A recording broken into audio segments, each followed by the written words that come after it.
কুকুরকে কিভাবে লাথি মারতে পারে। এজন্য আমি ওই কুকুরটা যদি কোথায় আছে আমি এটা পাইলে ওই কুকুরটাকে মানে আহ, মানে গোসল করাইতাম। এই জন্যই যারাই কুকুরকে লাথি মেরেছে ওরা অপবিত্র, কুকুর পবিত্র। অন্য কোনো জায়গায় কিন্তু এত বড় সন্ত্রাস নাই, এত বড় চাঁদাবাজ নাই, এত বড় দুর্নীতিবাজ নাই। ঢাকা আট ছাড়া কোথাও অন্য জায়গা নাই।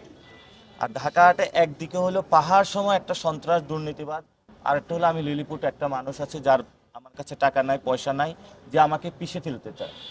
এটা জালেম মুসলিমের লড়াই। তো ফলত এটা সবার প্রতি দেখেছে যে একটা সন্ত্রাস, যার কোনো টাকার অভাব নাই, অস্ত্রের অভাব নাই, চান্দার টাকার অভাব নাই, সন্ত্রাস সব কিছু আছে, সে একটা ছেলেকে প্রতিনিয়ত গালাগালি করে যাচ্ছে, অ্যাটাক করে যাচ্ছে। তো মানুষ আমার প্রতি দেখেছে যে একটা ছেলে প্রচার করে যাচ্ছে এবং এই ছেলেটা সৎ, সে জায়গাটা থেকে আলোচনাটা উঠেছে। এবং উনি তো জেনজিদেরকে খেপিয়েছেন। তো জেনজিদেরকে যখন খেপানো হয়, জেনজিদের কিন্তু অনেক টেকনিক আছে যেটা তারা গণ অভ্যুত্থানও অ্যাপ্লাই করেছিল, তো তারা এখন এটা অ্যাপ্লাই করা শুরু করেছে। আর বিশেষত উনি মহিলাদের বোরকা নিয়ে কমেন্ট করা এগুলাতে অনেক বিদ্রূপমূলক কথা রেখেছেন, যেটা এখন সাংবাদিকদের বিরুদ্ধে স্পাইগিরি করতেছে। আপনি সাংবাদিক যারা আছেন ওনারা তো কষ্ট পাবেন না আপনারা, তখন আপনি উনি যে কথাটা বলছে আপনি তো তাকে ভোট দিতে যাবেন না। এখন এখানে অনেক পশুপ্রেমী রয়েছে।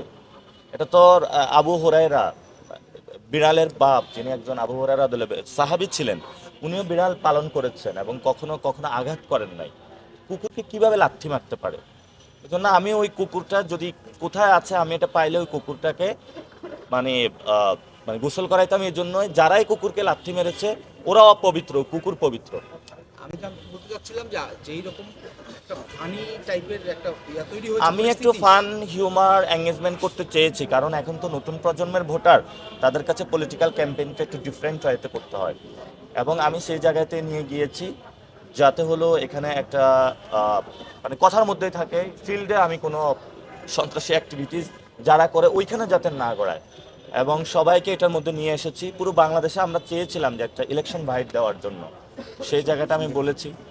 আর আমাদেরকেও বাচ্চা নাতি অনেক বলে ট্রিট করেছে, যেটা অনেকে ফান পেয়েছে।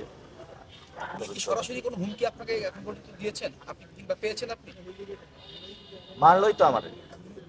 মানে প্রার্থীর পক্ষ থেকে কি আপনি সরাসরি কোনো থ্রেট পেয়েছেন কিনা এখন পর্যন্ত আপনার অপোনেন্ট?